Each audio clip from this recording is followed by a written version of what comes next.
Ettumanoor block panchayat Aymanam division UDF സ്ഥാനാർത്ഥിയും നമുക്കെല്ലാം പരിചിതനായ കുമ്മനത്തെ സൗമ്യമുഖവുമായ AK ജോസഫാണ് ഇന്ന് നമ്മളോടൊപ്പം ചർച്ചയിൽ പങ്കെടുക്കുന്നത്. നമസ്കാരം. വിദ്യാർത്ഥി രാഷ്ട്രീയ പ്രസ്ഥാനത്തിലൂടെയാണ് കടന്നു വന്നത്. എന്താണ് കുട്ടിക്കാലത്തെ വിദ്യാർത്ഥി രാഷ്ട്രീയ പ്രസ്ഥാനവുമായി ബന്ധപ്പെട്ടിട്ടുള്ള ഓർമ്മകൾ? ഞാൻ വിദ്യാർത്ഥി രാഷ്ട്രീയത്തിൽ കടന്നു വരുന്നത് ആദ്യമേ ബസേലിയസ് കോളേജിൽ ചെന്നതിന് ശേഷമാണ്.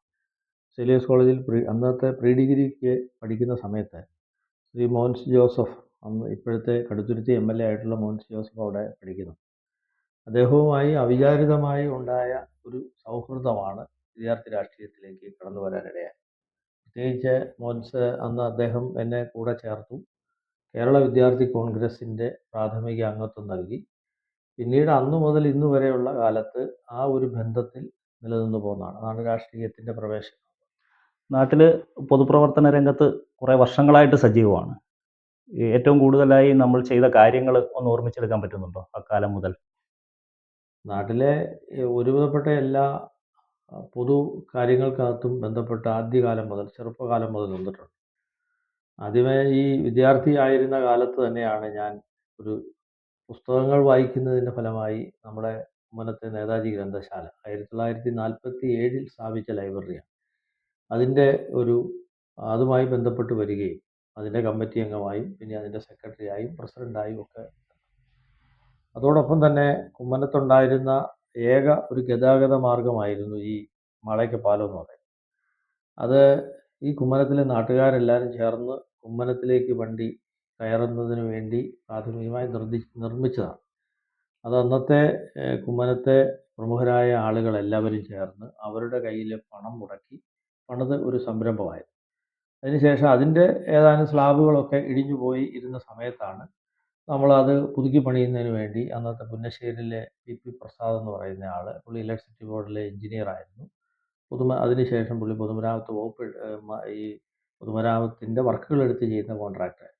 ഇതുമായി ചേർന്ന് കുറേ പൈസ പിരിച്ചാണ് അതിൻ്റെ ഇതുണ്ട്. അങ്ങനെയാണ് ആ രംഗത്തേക്ക്. താഴ്ത്തങ്ങാടി കുളപ്പുരക്കടവ് പാലത്തിൻ്റെ നിർമ്മാണവുമായി ബന്ധപ്പെട്ട് ബഹുമാന്യായ AK മുഹമ്മദ് മേത്തർ സാഹിബ്, അദ്ദേഹത്തിൻ്റെ ഒരു വലിയ അശ്രാന്ത പരിശ്രമം അതിൻ്റെ പിന്നിലുണ്ട്. അത് ശ്രീ ഔക്കാദ് കുട്ടി നഹ കേരളത്തിൻ്റെ ഉപമുഖ്യമന്ത്രി ആയിരുന്ന കാലത്ത് പൊതുമരാമത്ത് വകുപ്പ് മന്ത്രിയായിരുന്നു. അന്ന് എന്നെയും നമ്മുടെ സ്ഥാനാർത്ഥിയായി മത്സരിക്കുന്ന പ്രിയപ്പെട്ട നാസർ ചാത്തൻകൂട്ടുമാലി അടക്കമുള്ള ആളുകളെ തിരുവനന്തപുരത്ത് കൊണ്ടുപോയതും ഔക്കാദർ കുട്ടി നഹയായിട്ട് കാണുന്നതിനും അന്ന് നമ്മുടെ ഇതിന് ഭരണാനുമതി ലഭിക്കുന്നതിനുള്ള ഇതിൻ്റെ പൂർണ്ണമായ ഒരു ക്രെഡിറ്റ് എന്ന് പറയുന്നത് ബഹുമാനപ്പെട്ട KK മുഹമ്മദ് മേത്തർക്കാണ്. അദ്ദേഹത്തിൻ്റെ ഒരു അശ്രാന്ത പരിശ്രമത്തിൻ്റെ ഫലമായി അദ്ദേഹത്തിൻ്റെ ഒരു രാഷ്ട്രീയ ബന്ധം വലുതാണ്. ഇന്ന് സെക്രട്ടേറിയറ്റിൽ ഞങ്ങളൊക്കെ അവിടെ ചെല്ലുമ്പോൾ സെക്രട്ടേറിയറ്റിൽ പ്രവേശിക്കുന്നത് പോലും അദ്ദേഹത്തിൻ്റെ ഒരു ഇതുകൊണ്ടാണ്. അദ്ദേഹമാണ് ഞങ്ങളെ അവിടെ കൊണ്ടുപോയത്. നഹാ സാഹിബിനെ കണ്ടതും, നഹാ സാഹിബ് ഇപ്പോഴും എൻ്റെ കയ്യിൽ ആ ഫോട്ടോ ഇരിപ്പുണ്ട്. നഹാ സാഹിബ് ഒരു ചാരികസേരയിൽ ഇങ്ങനെ ഇരിക്കുന്ന സമയത്ത് അദ്ദേഹത്തിൻ്റെ അടുത്ത് പോവുകയും അന്ന് തന്നെ അദ്ദേഹം ഭരണാനുമതിക്ക് ഉത്തരവാകുകയൊക്കെ ചെയ്തു. അങ്ങനെയാണ് ഈ പാലം പണിയായി ബന്ധപ്പെട്ട കാര്യത്തിൽ വന്നത്. പിന്നെ സാംസ്കാരിക രംഗത്ത് നിന്നുകൊണ്ട് നമ്മുടെ നാട്ടിലെ കുമ്മനത്തിലെ എല്ലാ ആളുകൾക്കും രാഷ്ട്രീയവും മതവും ജാതി മത വ്യത്യാസമില്ല, എല്ലാവർക്കും ഒരുമിച്ച് കൂടാനൊരു വേദി ഉണ്ടാകണമെന്നുള്ള ആത്മാർത്ഥമായ ഒരു പരിശ്രമം നടത്തിയതാണ് കുമ്മനത്തെ നേതാജി ഗ്രന്ഥശാല. 1947 ഞാൻ നേരത്തെ പറഞ്ഞ പോലെ 47 തുടങ്ങിയ ലൈബ്രറിയാണ്. അത് ഒരു വലിയ വെള്ളപ്പൊക്കത്തിൽ ഇടിഞ്ഞു വീണു. അതിന് സ്വന്തമായി സ്ഥലമില്ലായിരുന്നു. ഇതെല്ലാം ഉണ്ടായിരുന്നു. പക്ഷേ ഇപ്പം ഇതിൽ സർക്കാരിൽ നിന്ന് 4 സെൻറ്റ് സ്ഥലം പതിച്ചു നൽകി. അതിനെ തുടർന്ന് എൻ്റെ രാഷ്ട്രീയ ജീവിതത്തിൽ ഇത്രയും നാളത്തെ രാഷ്ട്രീയ ജീവിതത്തിൽ ഉണ്ടായ എനിക്ക് എടുത്തു കാണിക്കാൻ പറ്റുന്ന, കുമ്മനത്ത് എടുത്തു കാണിക്കാൻ പറ്റുന്നത് നശിച്ചു പോകാത്ത ഒരു വലിയ ഒരു സംരംഭം അവിടെ നിലനിർത്താൻ പറ്റിയെന്നുള്ളതാണ്. 4 സെൻറ്റ് സ്ഥലത്തിന് പട്ടയം കിട്ടി. ആ 4 സെൻറ്റ് സ്ഥലവും പൂർണ്ണമായി കെട്ടിടം പണിയാൻ പറ്റി. ഞാൻ കേരള കോൺഗ്രസ് പ്രവർത്തിച്ചതിൻ്റെ ഫലമായി ശ്രീ വക്കച്ചൻ മറ്റത്തിൽ MP ആയ സമയത്ത് അദ്ദേഹത്തിൽ നിന്ന് കിട്ടിയ 1.5 ലക്ഷം രൂപയാണ് ആദ്യത്തെ നിർമ്മാണം ഉണ്ടായത്. അതിനെ തുടർന്ന് ശ്രീ ജോസ് കെ മാണി ഞങ്ങൾ ഒന്നിച്ചുണ്ടായിരുന്ന സമയത്ത് അദ്ദേഹം അനുവദിച്ച 5 ലക്ഷം രൂപ കൊണ്ടാണ് ആ കെട്ടിടം പണിതത്. ഇപ്പം ഏതാണ്ട് 15,000-ഓളം പുസ്തകങ്ങളുമായി A ഗ്രേഡ് ലൈബ്രറിയായി, താലൂക്ക് റെഫറൻസ് ലൈബ്രറിയായി അത് പ്രവർത്തിക്കാൻ കമ്പ്യൂട്ടർ സൗകര്യം അടക്കം എല്ലാ കാര്യങ്ങളും അവിടെ പുസ്തകങ്ങളുടെ കാര്യത്തിലാണെങ്കിലും റഫറൻസ് ലൈബ്രറിയായി അതിനെ മാറ്റാൻ പറ്റി. അതുകൊണ്ട് തന്നെ അവിടെ എല്ലാവർക്കും വന്നു. ഇപ്പോൾ എല്ലാ മീറ്റിങ്ങുകളും അവിടെയാണ് നടക്കുന്നത്. ഇപ്പം കുമ്മനത്തിൻ്റെ ഒരു പൊതുസ്ഥാപനം എന്നുള്ള നിലയിൽ ഗ്രാമസഭ കൂടുന്നത്, അല്ലെങ്കിൽ അതുപോലെയുള്ള എല്ലാ മീറ്റിങ്ങുകൾക്കും ആളുകൾക്ക് സ്വാതന്ത്ര്യത്തോടു കൂടി അവിടെ വരാനും കയറാനും ഒരു വേദി ഉണ്ടായി എന്ന് പറയുന്നത് എന്നെ സംബന്ധിച്ചുള്ള വ്യക്തിപരമായ ജീവിതത്തിൽ വലിയ അഭിമാനത്തിൻ്റെ ഒരു കാര്യമാണ്. പിന്നെ പ്രധാനമായും നമ്മൾ ഒത്തിരി ആളുകൾ ഈ ഗവൺമെൻറ്റിൽ ഇരുന്ന സമയത്ത് ഞാൻ കേരളത്തിൻ്റെ പൊതുമരാമത്ത് വകുപ്പ് മന്ത്രിയായിരുന്ന ശ്രീ മോൻസ് ജോസഫിൻ്റെ കൂടെയും അതുപോലെ ബഹുമാന്യനായ PJ ജോസഫ് സാറും മന്ത്രിയായ സമയത്ത് അഡീഷണൽ പ്രൈവറ്റ് സെക്രട്ടറിയായി അതിനോടൊപ്പം നിൽക്കാൻ പറ്റി. ഇപ്പം ശ്രീ ഫ്രാൻസിസ് ജോർജ് MPയുടെ പ്രൈവറ്റ് സെക്രട്ടറി എന്നുള്ള നിലയിൽ ഒത്തിരി ആളുകൾക്ക് നമുക്ക് നമ്മുടെ കഴിവിൻ്റെ പരമാവധി സഹായിക്കാൻ പറ്റുന്നു എന്നുള്ളത് ഒരു വലിയ കാര്യമാണ്. ഇപ്പോൾ പ്രധാനമന്ത്രിയുടെ ചികിത്സാ സഹായമാണെങ്കിലും മറ്റു കാര്യങ്ങളിലൊക്കെ തന്നെ അവരെല്ലാം നമ്മൾ കൂടെ നിർത്താൻ പറ്റും. ഏറ്റവും അവസാനം നമ്മൾ ബഹുമാനപ്പെട്ട ഫ്രാൻസിസ് ജോർജ് MP MP ആയതിനു ശേഷം എനിക്ക് തോന്നുന്നത് ഏറ്റവും കൂടുതൽ പണം അനുവദിച്ചത് നമ്മുടെ ഈ പ്രദേശത്താണ്. അപ്പോൾ അതിനും നമുക്കൊരു ഇടനില നിൽക്കാൻ, അല്ലെങ്കിൽ അതിനൊരു സാക്ഷിയായി നിൽക്കാൻ സാധിച്ചു എന്നുള്ളതാണ് എൻ്റെ വലിയ പ്രധാനപ്പെട്ടത്. നമ്മൾ ഏറ്റവും പിന്നോക്കമായി നിൽക്കുന്ന ഒരു പ്രദേശമായിരുന്നു കുമ്മനം. നമ്മുടെ തിരുവാർപ്പ് പഞ്ചായത്തിൻ്റെ എല്ലാ മേഖലകളിലും, പ്രത്യേകിച്ച് കുമ്മനത്തുമൊക്കെ നമുക്കറിയാം പഴയ കാലത്തെ ഒരു സാഹചര്യം. പാലം വന്നതിന് ശേഷമാണ് ഒരു വിപ്ലവകരമായ മാറ്റം മൊത്തം ഉണ്ടായത്. ഈ റോഡ് നിർമ്മാണവുമായി ബന്ധപ്പെട്ടിട്ടുള്ള ഓർമ്മകളും പാല നിർമ്മാണവുമായി ബന്ധപ്പെട്ട ഓർമ്മകളും ഒക്കെ സാറിൻ്റെ മനസ്സിൽ എങ്ങനെയാണുള്ളത്? താഴ്ത്തങ്ങാടി പാലത്തിൻ്റെയാണ്. അതെ അതെ. താഴ്ത്തങ്ങാടി പാലത്തിൻ്റെ ആദ്യ കാലം മുതൽ അതുമായി ബന്ധപ്പെട്ട് നിന്നതാണ്. അത് പാലം പണി തുടങ്ങി കുറച്ച് കഴിഞ്ഞപ്പോഴത്തേനും നമ്മുടെ ഇക്കരെ സൈഡിലെ ഒരു തൂണ്, അതിൻ്റെ അന്ന് വെൽ ഫൗണ്ടേഷനാണ്, ആ വെൽ ഫൗണ്ടേഷൻ തൂണ് ചെരിഞ്ഞു പോയി. ചെരിഞ്ഞു പോയതോടുകൂടിയാണ് അതിൻ്റെ നിർമ്മാണ തടസ്സമുണ്ടായി. കുറേ നാൾ പണി പെൻഡിങ്ങായി. അന്ന് PJ ജോസഫ് മന്ത്രിയായിരുന്ന സമയത്ത് അതിൻ്റെ അകത്ത് ഇടപെടാൻ പറ്റി. അതിനെ തുടർന്ന് എനിക്ക് തോന്നുന്നത് ഈ TK ഹംസ മന്ത്രിയായിരുന്ന സമയത്ത്, ഇടതുപക്ഷ മുന്നണി സമയത്താണ് അതിൻ്റെ ബാക്കി പണി പൂർത്തിയാക്കാൻ പറ്റി. പൂർത്തിയാക്കിയതിന് ശേഷം ഉണ്ടായ ഒരു കുഴപ്പം, ആ ചെരിഞ്ഞ വെല്ല് അവിടെ തന്നെ നിന്നു. ഇവിടുത്തെ വലിയൊരു ഒഴുക്കിന് തടസ്സമായി. അത് ഡിപ്പാർട്ട്മെൻറ്റ് ഇടപെട്ട് അതൊന്ന് പൊളിച്ചു കളയുന്ന കാര്യത്തിൽ ഇവിടെ നമ്മുടെ നാട്ടുകാരുടെ ഒരു വലിയ ആവശ്യമായിരുന്നു. വെള്ളത്തിൻ്റെ അളവിന് വ്യത്യാസമുണ്ട്, ഒഴുക്കിനെ തടസ്സപ്പെടും.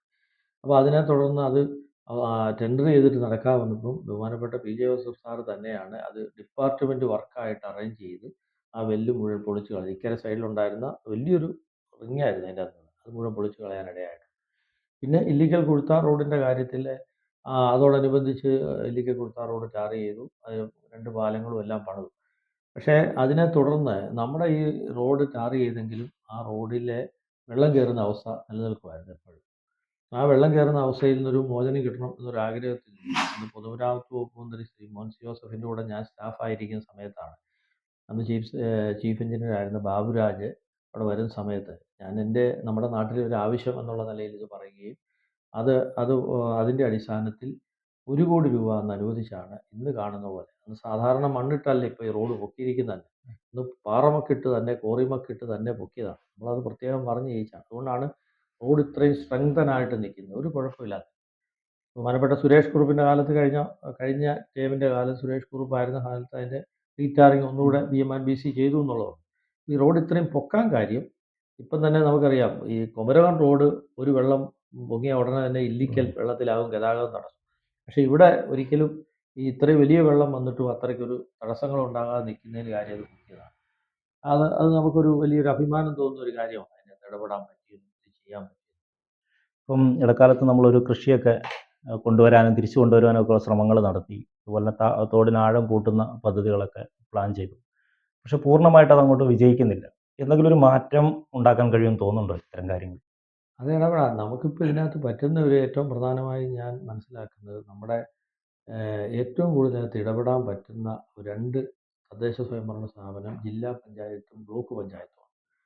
ആ ജില്ലാ പഞ്ചായത്തും ബ്ലോക്ക് പഞ്ചായത്തിൻ്റെയും ഫണ്ട് വിനിയോഗിച്ചാൽ ഇത് ശാശ്വതമായി ഇതിന് പരിഹാരം ഉണ്ടാക്കാൻ സാധിക്കും. നമ്മുടെ ഈ പ്രധാനപ്പെട്ട ഈ കുമ്മനത്തിൻ്റെ അകത്ത് ഭാഗത്തെല്ലാം പ്രധാനപ്പെട്ട ഒരു തോടാണ് വെടിപ്പുരയ്ക്കൽ തോടെന്ന് പറയും.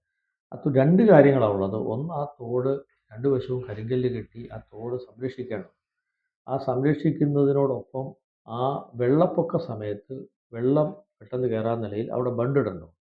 അതോടൊപ്പം തന്നെ വേനൽക്കാലത്ത് ഈ പ്രദേശത്ത് മുഴുവൻ വെള്ളം കിട്ടണമെങ്കിൽ അവിടെ ഒരു ഡ്രിപ്പ് ഇറിഗേഷൻ പദ്ധതി ഉണ്ടെങ്കിൽ മാത്രമേ ഉള്ളൂ. ശുദ്ധജലം പമ്പ് ചെയ്ത് ഈ തോട്ടിലൂടെ ഒഴുക്കിയെങ്കിൽ മാത്രമേ ഉള്ളൂ ഈ പരിഹാരം പറ്റുകയുള്ളൂ. അതുകൊണ്ട് അങ്ങനെ ഉണ്ടായാൽ 2 കാര്യം. ഒന്ന്, വെള്ളപ്പൊക്കത്തിൽ നിന്ന് വർഷകാലത്ത് ഇത് ചെയ്യാം. വേനൽക്കാലത്ത് നമ്മുടെ കുടിവെള്ളം, നല്ല വെള്ളം കിണറുകളിൽ കിട്ടാനുള്ള ഒരു സാഹചര്യം ഉണ്ടാകും. കൃഷിയുടെ കാര്യത്തിൽ അതെന്താണ്, ഇപ്പോൾ നെൽകൃഷി ഈ ഒരു കൃഷി ചെയ്തു, അതോടൊപ്പം തന്നെ വിതച്ചു, അത് വെള്ളം കയറിപ്പോയി എന്ന് പറഞ്ഞുകൊണ്ട് അത് നിർത്തിപ്പോകുന്ന ഒരവസ്ഥയാണ്. ഗവൺമെൻറ് ഒത്തിരി പദ്ധതികളുണ്ട്. അത് ഈ ജില്ലാ പഞ്ചായത്തും ജില്ലാ കൃഷിഭവനും ഒക്കെ മുഖേനയാണ് നടക്കുന്നത്. എന്താണെന്നറിയത്തില്ല, ജില്ലാ പഞ്ചായത്തിൻ്റെയോ ബ്ലോക്ക് പഞ്ചായത്തിൻ്റെയോ ഒരു ഫണ്ട് പോലും ഇവിടെ വിനിയോഗിക്കാനോ ഇത് ശാശ്വതമായ ഇതിനൊരു സ്ഥിരമായ ഒരു സംവിധാനം ഉണ്ടാക്കാനോ സാധിക്കുന്നില്ല. 2, 3 പ്രാവശ്യം നഷ്ടം വന്ന ഒട്ടേറെ പാടശേഖരങ്ങളിൽ വീണ്ടും വീണ്ടും അത് കൃഷി ഇറക്കി സ്ഥിരമായി ഒരു 3, 4 വർഷം കൃഷി ഇറക്കിയെങ്കിൽ മാത്രമേ ഇത് ലാഭകരമാകത്തുള്ളൂ. കാരണം അവിടുത്തെ ഒരു ഭൂപ്രകൃതി അനുസരിച്ച് അതിന് മാറ്റം പറഞ്ഞാൽ അതേ ഉള്ളൂ. പിന്നെ അതിനപ്പുറത്ത് എന്നാ ചെയ്യാൻ പറ്റുമെന്നുള്ളത്. ഇപ്പോൾ ഒരു നെല്ലും ഒരു മീനും എന്നുള്ള പദ്ധതി നടപ്പാക്കാവുന്നതാണ്. കാരണം ഇത്രയും ചുറ്റുപാടും പൊങ്ങി നിൽക്കുന്ന ബണ്ട് പോലത്തെ റോഡുകളൊക്കെ നിൽക്കുന്നതുകൊണ്ട് അവിടെ മീൻ വളർത്തൽ നടത്താൻ പറ്റുമോ ഇല്ലയോ എന്നുള്ളത് നോക്കേണ്ടതാണ്. നമുക്കൊരു സീസൺ ഉണ്ടെങ്കിൽ 6 മാസത്തെ കിട്ടിയാൽ വലിയൊരു വരുമാന മാർഗമായി അതിനെ പറ്റുന്നത്. അപ്പോൾ അത് ആ നിലയിലും അത് ആലോചിക്കേണ്ടത്.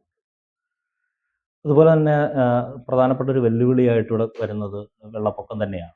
അപ്പം യഥാർത്ഥത്തിൽ ഈ ബണ്ട് കെട്ടുന്ന സമയത്ത് ആ ബണ്ട് ഈ കുടിവെള്ള സംവിധാനവുമായി ബന്ധപ്പെട്ട് ഒരു ബണ്ട് നിർമ്മിക്കും. അതിനുശേഷം വെള്ളം പോകുമ്പോൾ ആ ബണ്ട് അവിടെ പൊളിച്ച് ഇട്ടിട്ട് പോകും. ഇങ്ങനെ മണ്ണ് നിരന്തരം അവിടെ അടിയുകയും ആറിൻ്റെ ആഴം കുറയുകയും ചെയ്തു വരുന്നതായിട്ട് നമുക്ക് വരും. അതിൻ്റെ കൂടെ ഫലമായിട്ട് നമുക്ക് വെള്ളപ്പൊക്കം കൂടിക്കൂടി വന്നുകൊണ്ടിരിക്കും. ഈ മണൽവാരൽ പോലുള്ള സംവിധാനങ്ങൾ മറ്റ് പല നദികളിലും നടപ്പാക്കിയെങ്കിലും മീനച്ചിലാറിനെയൊക്കെ ഒഴിവാക്കിക്കൊണ്ടാണ് ഇപ്പോൾ നിൽക്കുന്നത്. ഒന്ന്, മണൽവാരലിന് വേണ്ടി മാറ്റുന്നതിന് എന്തെങ്കിലും സംവിധാനം, അതോടൊപ്പം തന്നെ ഈ നമ്മുടെ റോഡിൻ്റെ ഭാഗങ്ങളിൽ കൽക്കെട്ട്, ഇപ്പോൾ ഭരണം മാറിയാൽ, ഇപ്പോൾ ഇടതുപക്ഷം ഭരണത്തിന് ശേഷം UDF ഭരണത്തിലേക്ക് വന്നാൽ ഒരു വാക്ക് വേ പോലെയൊക്കെ സംവിധാനം ചെയ്യാൻ കഴിയുമെന്ന ഒരു തോന്നലുണ്ടോ? അത് തീർച്ചയായും ചെയ്യേണ്ടതാണ്. നമ്മളതിനകത്ത് ഇപ്പം MP ആയി ബന്ധപ്പെട്ട് അതിൻ്റെ ഒരു പ്രോജക്റ്റിൻ്റെ കാര്യത്തിലാണ് നിൽക്കുന്നത്. നമ്മുടെ അമ്പൂരം മുതൽ ഈ ഇവിടെ തബ്ലീഗ് പള്ളി വരെയുള്ള സ്ഥലത്ത് ഏറ്റവും പ്രകൃതി രമണീയമായ ഒരു സ്ഥലമാണ്. ആ സ്ഥലത്ത് നമുക്ക് ചെയ്യാൻ പറ്റുന്ന ഒരു കാര്യം, അവിടം മുതൽ ഇവിടം വരെയുള്ള സ്ഥലത്ത് ഈ ഗാലറി പോലെ, അതായത് ഇത്രയും ഒരു വള്ളംകളിയൊക്കെ നടക്കുന്ന സമയത്ത് ആളുകൾക്ക് ഇരുന്ന് കാണാൻ പറ്റുന്ന സമയത്ത് സ്റ്റെപ്പ് ഉണ്ടാക്കിയാൽ മതി. അവിടം മുതൽ ഇങ്ങ് വരെ സ്റ്റെപ്പ് ഉണ്ടാക്കി മുകളിൽ കൂടെ ഒരു പാസേജിനെ 1 മീറ്ററോ 1.5 മീറ്റർ വീതിക്ക് ഒരിതുണ്ടാക്കുകയും ചെയ്താൽ ആളുകൾക്കും വളരെ മനോഹരമായ ഒരിതാണ്. അവിടെ ലൈറ്റുമൊക്കെ ഇട്ട് കഴിഞ്ഞാൽ ഈ ഈ വള്ളംകളി സമയം അല്ലാത്ത സമയത്തും വാട്ടർ പോളോ പോലെയുള്ള ഈ ഗെയിംസ് നടത്താൻ സാധിക്കും. അതോടൊപ്പം തന്നെ ഒരു ഗാലറി പോലെ നിൽക്കുകയും ചെയ്യും. കേരളത്തിൽ വേറെ ഒരിടത്തും ഇത്രയും ഒരു സൗന്ദര്യം, ഇത്രയും ലോങ് ഡിസ്റ്റൻസ് കിട്ടുന്നില്ല. അപ്പോൾ അതുകൊണ്ട് അത് ഉപയോഗിക്കാവുന്നതാണ്. അത് കേന്ദ്ര ഫണ്ട് ഉപയോഗിച്ചാണെങ്കിൽ, നമ്മൾ കേന്ദ്ര ടൂറിസത്തിനകത്ത് ഇത് കൊടുത്ത് കേന്ദ്ര ഫണ്ട് ഉപയോഗിച്ചാണെങ്കിലും അത് ചെയ്യാൻ നമുക്ക് സാധിക്കും. അതിന് എല്ലാ പിന്തുണയും ബഹുമാനപ്പെട്ട MPയുടെ ഭാഗത്തുനിന്ന് ഉണ്ടാകുമെന്ന് പറഞ്ഞിട്ടുണ്ട്. മറ്റൊരു കാര്യം, നമ്മളിപ്പോൾ തെരഞ്ഞെടുപ്പുമായി ബന്ധപ്പെട്ടിട്ടാണ്. ഇപ്പോൾ ബ്ലോക്കിലേക്ക് മത്സരിക്കുകയാണ്. ഇപ്പോൾ തെരഞ്ഞെടുപ്പിൻ്റെ ഒരു പാറ്റേൺ, ഒരു 3 വാർഡ് തിരുവാർപ്പ് പഞ്ചായത്തിലും 5 വാർഡ് അയ്മനം പഞ്ചായത്തിൻ്റെ ഭാഗമായിട്ടാണുള്ളത്. ഈ എല്ലായിടത്തും ആ ബന്ധങ്ങൾ ഉപയോഗിച്ച് വോട്ട് കൊണ്ടുവരാൻ പറ്റുമെന്ന പ്രതീക്ഷയുണ്ടോ? എങ്ങനെയാണ് വിജയസാധ്യതകളെ വിലയിരുത്തുന്നത്? ഞാൻ ഈ ഒരു ഈ ഈ തെരഞ്ഞെടുപ്പിൻ്റെ സ്ഥാനാർത്ഥിത്വം പ്രഖ്യാപിച്ചതിന് ശേഷമുള്ള മുഴുവൻ ദിവസങ്ങൾ, ഇന്ന് വരെയുള്ള ദിവസങ്ങളിൽ എൻ്റെ ഏറ്റവും പ്രധാനപ്പെട്ട ഒരു ആഗ്രഹമായിരുന്നു ഈ 8 വാർഡിലെയും മുഴുവൻ വീടുകളിൽ പോയി വോട്ട് അഭ്യർത്ഥിക്കണമെന്നുള്ളത്. അങ്ങനെ ഞാൻ ഏതാണ്ട് ഒരു 95%, ഇനിയൊരു 100-ൽ താഴെ വീടുകൾ ഒഴികെ ബാക്കി മുഴുവൻ വീട്ടിലും നടന്നു തന്നെ പോയി മുഴുവൻ വീട്ടിൽ വോട്ട് അഭ്യർത്ഥിച്ചിട്ടുണ്ട്. അപ്പോൾ അതുകൊണ്ട് തന്നെ ഒരു വലിയ പ്രതീക്ഷയുണ്ട്. കാരണം ഇതുപോലെ ആരും ബ്ലോക്ക് പഞ്ചായത്തിലെ സ്ഥാനാർത്ഥികൾ, ഗ്രാമപഞ്ചായത്തിലെ സ്ഥാനാർത്ഥി 2, 3 പ്രാവശ്യം ചെന്നിട്ടുണ്ടെങ്കിൽ നമ്മൾ ചെയ്തു. അപ്പോൾ അങ്ങനെ ചെന്നപ്പോൾ ഉണ്ടായ അനുഭവം എന്ന് പറഞ്ഞു കഴിഞ്ഞാൽ, നമ്മുടെ ഞാനിവിടെ പണ്ട് ട്യൂഷൻ പഠിപ്പിച്ച സമയത്ത് ഞാൻ പഠിപ്പിച്ച ആളുകൾ, എന്നെ പഠിപ്പിച്ച ആളുകൾ, എൻ്റെ കൂടെ പഠിച്ച ആളുകൾ, അങ്ങനെ വിവിധ തലത്തിലുള്ള ബന്ധങ്ങൾ മുഴുവൻ ഒന്ന് പുതുക്കാൻ പറ്റി. ആ ബന്ധങ്ങളെല്ലാം വോട്ടായി മാറും എന്നുള്ളതാണ് വലിയ ഒരു പ്രതീക്ഷ അതിനകത്തുള്ളത്. നല്ലൊരു പ്രതീക്ഷ. എന്തായാലും വിജയിച്ചു കഴിഞ്ഞാൽ നമ്മൾ വലിയ പ്രതീക്ഷയോടുകൂടി ഇപ്പം നമുക്കൊരു നല്ല കളിക്കളമില്ല കുട്ടികൾക്ക്. നമ്മളീ പറഞ്ഞതുപോലെ ഒരുപാട് പ്രശ്നങ്ങൾ ഇനിയും നമുക്ക് നേരിടേണ്ടതുണ്ട്. പ്രത്യേകിച്ച് ബന്ധങ്ങൾ ഉപയോഗിക്കാൻ എം പിയുമായിട്ടുള്ള ബന്ധം ഭരണ സംവിധാനങ്ങൾക്ക് ഉപയോഗിച്ചുകൊണ്ടൊരു മാറ്റം വരാൻ കഴിയും എന്നാണ് പ്രതീക്ഷിക്കുന്നത്. എന്തൊക്കെയാണ് ഇനി അടുത്ത 5 വർഷം വിജയിച്ചാൽ ഉള്ള പ്ലാനുകൾ? നമ്മൾ വിജയിച്ചാൽ ഈ പറഞ്ഞ തലത്തിലുള്ള എല്ലാ ബന്ധങ്ങളും ഉപയോഗിച്ച് പരമാവധി കാര്യങ്ങൾ ചെയ്യുക. അതോടൊപ്പം തന്നെ ബ്ലോക്ക് പഞ്ചായത്തിൻ്റെ ഫണ്ട് ഉപയോഗിച്ച് ചെയ്യാൻ പറ്റുന്ന കാര്യം ഇപ്പം നമ്മൾ മറ്റു പല സ്ഥലത്തും കാണുന്നത് ബ്ലോക്ക് പഞ്ചായത്തിൻ്റെ, ജില്ലാ പഞ്ചായത്തിൻ്റെ ഒക്കെ പണം ഉപയോഗിച്ച് ചെയ്താൽ ഇവിടെ ഒരു പണം ഉപയോഗിച്ച് കണ്ടിട്ടില്ല. ഈ നമ്മളെ സംബന്ധിച്ചിടത്തോളം ഇതിൻ്റെ തദ്ദേശ സ്വയംഭരണ സ്ഥാപനങ്ങളിൽ ലഭിക്കാവുന്ന പരമാവധി പണം ലഭിക്കുക. അതുപോലെ തന്നെ കേന്ദ്ര പ്രോജക്റ്റുകൾ കിട്ടാവുന്നതെല്ലാം മേടിച്ചെടുക്കുക. സംസ്ഥാന ഗവൺമെൻറ്റിലും 6 മാസത്തിനകം ഭരണമാറ്റം ഉണ്ടാകും എന്നുള്ള തികഞ്ഞ പ്രതീക്ഷയാണ് നമുക്കുള്ളത്. അങ്ങനെ വരുമ്പോൾ സംസ്ഥാന ഗവൺമെൻറ് ഇപ്പം ഞാൻ ശ്രീ കെ ബാബു കേരളത്തിലെ ഫിഷറീസ് വകുപ്പ് മന്ത്രിയായ സമയത്ത് തിരുവനന്തപുരത്ത് പോയി അന്നത്തെ കോട്ടയത്തെ കലക്ടറായിരുന്ന വേണുഗോപാൽ സാറും നമ്മുടെ നാട്ടുകാരനായ പി വേണുഗോപാലൊക്കെ ആയി ബന്ധപ്പെട്ട് അന്ന് പോയി കണ്ടതിൻ്റെ ഫലമായിട്ടാണ് ഒരിക്കലും ലഭിക്കില്ല എന്ന് പറയുന്ന ഫിഷറീസിൻ്റെ ഫണ്ടാണ് നമ്മളെ വാഴക്കാല SNDP റോഡ്. ഇപ്പോൾ ചെന്ന് കണ്ടു കഴിഞ്ഞാൽ അവിടെ ടൈലൊക്കെ ഇട്ട് മനോഹരമായ ഒരു റോഡ് നമുക്ക് അവിടെ നിർമ്മിക്കാം. അന്ന് അവിടെ അനുവദിച്ചതാണ്. ആ റോഡ് നമുക്ക് അങ്ങാപ്പുറത്തോട്ട് മുട്ടിക്കണം എന്നുള്ള ആഗ്രഹത്തിലാണ്. അവിടെ സ്ഥലം കിട്ടാത്തതുകൊണ്ടാണ്. അല്ലെങ്കിൽ അവിടുന്ന് പുതിയ റോഡ് തന്നെ അപ്പോൾ കണക്ടിവിറ്റി ഉണ്ടായത്. അത് നമുക്ക് സാധിക്കുന്നതാണ്. അതുപോലെ തന്നെ ഈ പ്രധാനമന്ത്രിയുടെ PMGSY പദ്ധതി അത് MP മുഖേന നടപ്പാകുന്നതാണ്. അങ്ങനത്തെ വിവിധ സ്കീമുകൾ നമുക്ക് നടപ്പാക്കാൻ പറ്റും. ഈ ടൂറിസത്തിന് തന്നെ നമുക്ക് ചെയ്യാൻ പറ്റും. പിന്നെ കൃഷിയുടെ കാര്യത്തിൽ നമുക്ക് അടിസ്ഥാനപരമായി ഈ സ്ഥലത്ത് നമ്മുടെ ഇവിടെ മാത്രമല്ല, നമ്മുടെ ഈ ബ്ലോക്ക് ഡിവിഷനകത്ത് കണ്ടതിൻ്റെ ഒരു വലിയ ദുഃഖകരമായ ഒരവസ്ഥ നമ്മളിപ്പോൾ നമ്മുടെ ഈ കാണുന്ന 3 വാർഡിൻ്റെ ഒരവസ്ഥയല്ല നമ്മൾ അയ്മനം പഞ്ചായത്തിൻ്റെ വിവിധ മേഖലകളിൽ ചെല്ലുമ്പോൾ ഭയങ്കരമായ കഷ്ടപ്പെടുന്ന ആളുകൾ റോഡില്ലാതെ ഏതാണ്ട് ഒരു കിലോമീറ്ററിനകം ഒറ്റ അടിപ്പാതയിലൂടെ സ്ഥലമൊക്കെ ഉണ്ട്. അവിടെയൊന്നും റോഡ് നിർമ്മിക്കാതെ കിടക്കുന്ന ഒട്ടേറെ ആളുകൾ അവരെല്ലാം അതുപോലെ തന്നെ വലിയ മഴ വരുമ്പോൾ വെള്ളം മുഴുവനോട് ഒഴുകി വീടിനകത്തോട്ട് വരുന്ന ആളുകൾ അങ്ങനെ ഒട്ടേറെ ആളുകൾ അവിടെയെല്ലാം ഉണ്ട്. അവർക്കെല്ലാം നമുക്കൊരു പരിഹാരം ഉണ്ടാകേണ്ടതായിട്ടുണ്ട്. അടിസ്ഥാനപരമായി തദ്ദേശ സ്വയംഭരണ സ്ഥാപനമാണല്ലോ ഇതൊക്കെ ചെയ്യേണ്ടത്. ഈ റോഡുണ്ടാക്കി കൊടുക്കുക, കുടിവെള്ളം ഉണ്ടാക്കുക, ഈ കാര്യങ്ങളെല്ലാം ചെയ്യേണ്ടതുണ്ട്. അതുപോലെ തന്നെ കുടിവെള്ളം ലഭിക്കാത്ത ഒത്തിരി സ്ഥലങ്ങളുണ്ട് പൈപ്പില്ലാത്ത. അതുമൊക്കെ നമ്മൾ ഈ ഗവൺമെൻറ്റുമായി ബന്ധപ്പെട്ട് ചെയ്യേണ്ടതുണ്ട്. അടിസ്ഥാന ആവശ്യങ്ങൾ നിറവേറ്റുന്ന കാര്യത്തിൽ നമ്മൾ ജനങ്ങളോടൊപ്പം ഉണ്ടാകും. വളരെ വിശാലമായി കാര്യങ്ങൾ നമ്മളോട് അവതരിപ്പിച്ചു കഴിഞ്ഞു ബഹുമാനപ്പെട്ട AK ജോസഫ്. അദ്ദേഹം തെരഞ്ഞെടുപ്പ് തിരക്കിനിടയിലും നമുക്ക് കുറച്ച് സമയം തന്നിട്ടുണ്ട്. എല്ലാവർക്കും ഒരിക്കൽ കൂടി നിങ്ങളുടെ നന്ദി അറിയിക്കുന്നു.